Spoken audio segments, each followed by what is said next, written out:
Crecimiento de la mancha urbana. Mediante la visión organicista, analizamos cómo la ciudad de Guadalajara está creciendo en lugar de desarrollarse, y este crecimiento desmedido que podemos percibir hoy en día es notorio y afecta directamente a sus habitantes y al medio ambiente.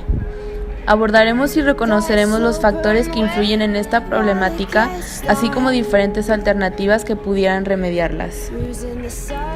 Desde que Guadalajara se formó como ciudad en 1542, los habitantes que residían en ella no se comparan con los que existen actualmente. En ese entonces, las fincas, viviendas y comercio se centralizaban en una zona que hoy conocemos como el centro de la ciudad. Sus alrededores fueron creciendo hasta 1800, donde los extranjeros se fueron mudando a esta ciudad y poblaron sus alrededores con otro tipo de vivienda que apenas podemos reconocer, por ejemplo, dentro de la zona de la colonia americana. Otro factor que influyó a que Guadalajara creciera ya en la época de 1900 fue el efecto de la industrialización. Desde esta fecha es cuando es más notorio el crecimiento de la mancha urbana de Guadalajara, cuando nació la necesidad de unir poblaciones cercanas y crear una ciudad más grande con rutas que las conectaran. Avenida Vallarta representa uno de los ejes más ambiciosos que marcó una época, ya que al representar el ingreso y salida de Guadalajara con los arcos, el salir de esta a un nuevo territorio mediante lo que en su momento fue un gran avance, la Minerva. Por esto se calificaba a Guadalajara como una ciudad en crecimiento dispuesta a tener una planeación urbana que prometía ser de las ciudades más importantes de México.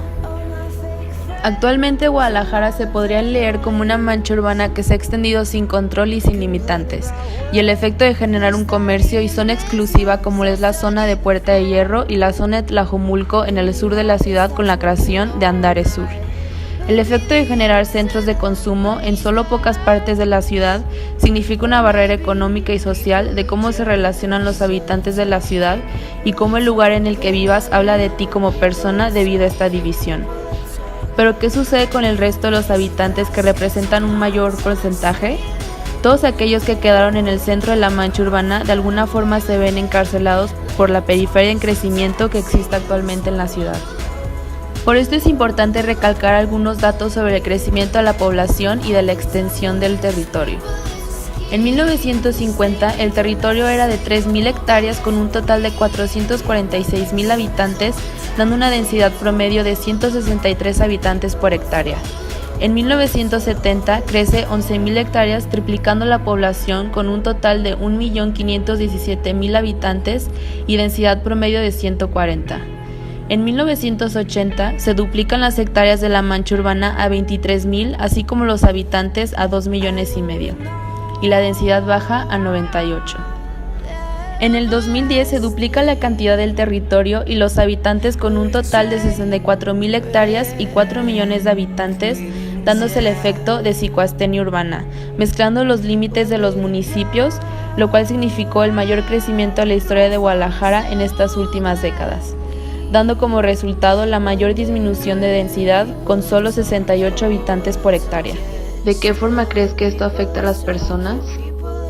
Tiempo de más en transporte y movilidad que resulta en una mala calidad de vida, agotamiento, estrés y falta de convivencia familiar. Es evidente que el crecimiento de la mancha urbana de Guadalajara ya representa una preocupación social, política, económica y de calidad de vida para todos sus habitantes.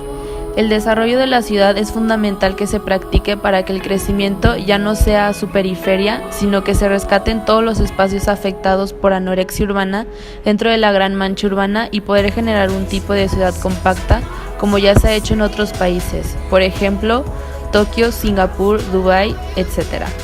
Lo cual nos dice que una forma de resolver el crecimiento desmesurado de la mancha urbana es la vivienda vertical con un buen planteamiento urbano mediante un análisis de la ciudad y basándose en los planes de generación.